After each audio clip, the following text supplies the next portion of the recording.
ఒకానొకప్పుడు కాత్యాయన మహర్షిని అనుగ్రహించి ఆయన కుమార్తెగా వచ్చింది. కాత్యాయని అని పేరు పెట్టుకుంది. జనక మహారాజును అనుగ్రహించి వచ్చింది. జానకి అని పేరు పెట్టుకుంది.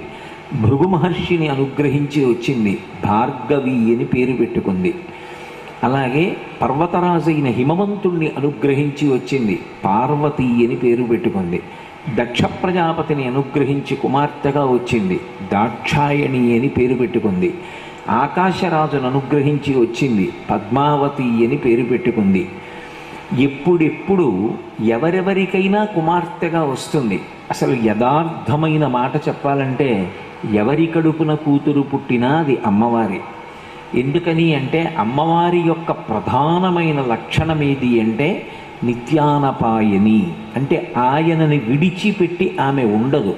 శ్రీరమ సీతగాక నిజసేవక బృందము